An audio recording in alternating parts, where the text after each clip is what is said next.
நான் வந்து பாருங்க ஒரு இங்கே இருந்து டெய்லி ஒரு ஒரு 1 மணி நேரம் டிராவல் பண்ணி ஆஃபீஸ் போறேன்.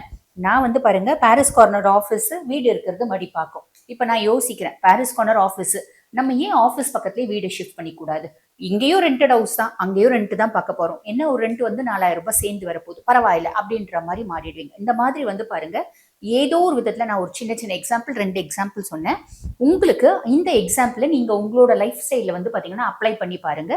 ஏதோ ஒரு விதத்துல உங்களோட கம்ஃபர்ட் ஜோன் அப்படின்றது அதிகமாகும். இன்னொரு விஷயம் வந்து பாத்தீங்கன்னா, குருனோட உச்ச பார்வை சனி மேல படுது.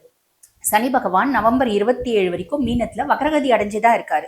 இருந்தாலும் அவரோட வக்ர பார்வை கண்ணியில விழுது.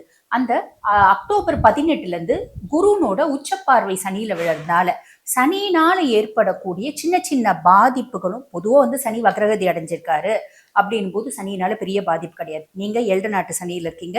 சனி வந்து உங்களுக்கு ஆல்மோஸ்ட் உங்களை வந்து ஃப்ரீ பண்ணி விட்டுருக்கா நவம்பர் மாசம் 27ஆம் தேதி வரைக்கும் அப்படின்னு அர்த்தம். பியாண்ட் தட் அவரோட வக்ர பார்வை வந்து பாத்தீங்கன்னா கண்ணியில விழும். அந்த வக்ர பார்வையும் வந்து பாத்தீங்கன்னா நல்லிஃபை ஆகும் அக்டோபர் 18 இருந்து அக்டோபர் முடியிற வரைக்கும், அதாவது டிசம்பர் 3 வரைக்குமே அப்படின்னு சொல்லலாம்.